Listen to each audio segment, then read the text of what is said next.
मैं एक हिंदू हूँ। आमतौर पर हम अपने धर्म को लेकर न असुरक्षित महसूस करते हैं और न ही अपनी आस्था किसी अन्य व्यक्ति पर थोपने का प्रयास करते हैं। हम सभी को उनके कर्म के नजरिए से देखते हैं, न कि धर्म से। लेकिन आजकल मेरे समाज और मेरी धार्मिक भावनाओं को ठेस पहुंचाना कुछ लोगों की आदत बन गई है। इंडिया की पहली प्लास्टिक सर्जरी इंडिया में हुई है। पता है किसकी? गणेश की। मैं मान गया कि पहली प्लास्टिक सर्जरी आपने करी है, इंडिया में हुई है, तो ठीक से तो कर लेते।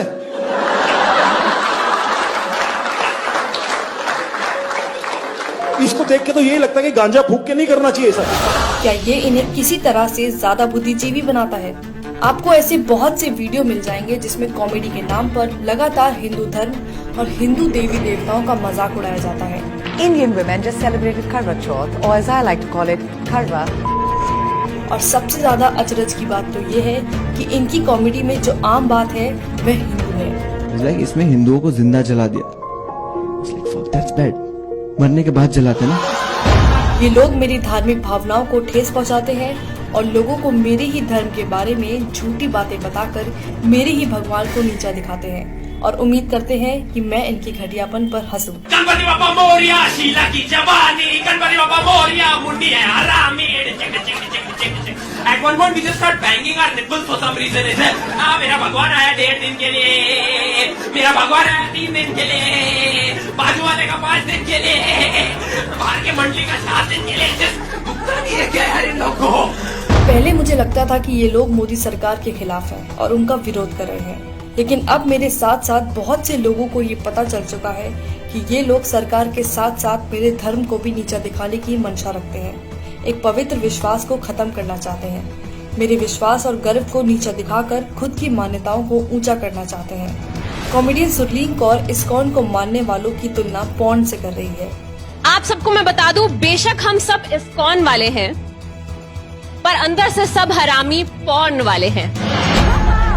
सुरलीन इस वीडियो में ऋषि मुनियों को अपमानित करने का कोई मौका नहीं छोड़ती है, उन्हें वासना से भरा हुआ बताती है। सबसे ध्यान लगा के जो चीज की जाती है वो है मेडिटेशन। मैं नहीं मानती, क्योंकि जितनी ध्यान लगा के हम फोन देखते हैं शायद कोई दूसरा काम करते होंगे। सुरलीन कहती हैं कि संस्कृत का इस्तेमाल करके ऋषि मुनियों ने अपने बड़े बड़े कांड छुपाए हैं। धन्य हो हमारे ऋषि मुनि जिन्होंने थोड़ी सी संस्कृत यूज करके अपने बड़े बड़े कांड छुपाए हैं। कामा ये सब सुनना किसी मानसिक उत्पीड़न से कम नहीं है। कॉमेडियन मुनव्वर फारूकी खुलेआम मंच से भगवान राम और माता सीता के लिए अभद्र भाषा का इस्तेमाल कर रहा है। लाइक अगर भगवान को रिस्पॉन्स करें, वो गाना कैसा है ना, लाइक मेरा पिया अगर है और राम जी डोंट गिव। मेरा पिया घर है, राम जी मैं 14 साल से खुद घर नहीं गया। एंड अगर सीता ने सुन लिया तो वो तो डाउट करेगी। और सामने बैठे दर्शक बेशर्मों की तरह अपने ही भगवान पर हो रही अभद्रता पर हंस रहे हैं। इनके लिए कितना आसान है हिंदू देवी देवताओं का मजाक उड़ाना, लेकिन जब बात किसी और धर्म की आती है तो इनकी जुबान पर ताला लग जाता है। मुझे समझ नहीं आता कि इन लोगों को हिंदुत्व और मोदी सरकार एक दूसरे के पर्याय क्यों लगते हैं और राजनीतिक पार्टी का मजाक उड़ाने की आड़ में मेरे धर्म का मजाक क्यों बनाते हैं। मैंने तो नहीं देखा कि मेरे धर्म ने दुनिया में किसी को कभी भी हानि पहुंचाई हो। मेरा एक ऐसे परिवार में जन्म हुआ है जहां मेरी माँ आस्तिक है और रामायण पढ़ती है। हम गीता का पाठ करते हैं। हम छोटा गणेश और महाभारत देखकर बड़े हुए हैं। ये मेरी खूबसूरत यादें हैं जो बहुतों के साथ मैंने साझा की है। हम सब जानते हैं कि हिंदुओं का इतिहास ऐसा नहीं है जहाँ किसी का कभी उत्पीड़न किया गया हो, लेकिन ये लोग अभिव्यक्ति की आजादी के नाम पर हर दिन मेरी आस्था को कुचलते हैं। ये लोग कलात्मक आजादी की बात करते हैं, लेकिन इनकी कलात्मक आजादी तब कहाँ चली जाती है जब बात किसी दूसरे धर्म की हो। क्या केवल हिंदू देवी देवताओं का ही मजाक उड़ाना सेकुलरिज्म है? हमारे भगवान ने इंडिया से श्रीलंका ब्रिज बना दिया उस समय बिना LNT के। क्या अभिव्यक्ति की आजादी के अधीन केवल हिंदू देवी देवता ही आते हैं?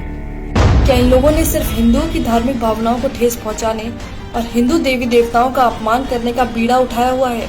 मेरे ख्याल से एक कॉमेडियन का काम मजाकिया चुटकुले बनाना है जिसे लोग सच में समझ पाएं और जिससे उनका मनोरंजन हो।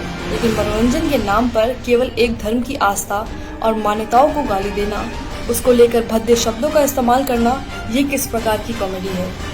और विडंबना की बात तो ये है कि ऐसा करने के बाद भी अंत में ये लोग हिंदुओं को ही असहिष्णु घोषित कर देते हैं।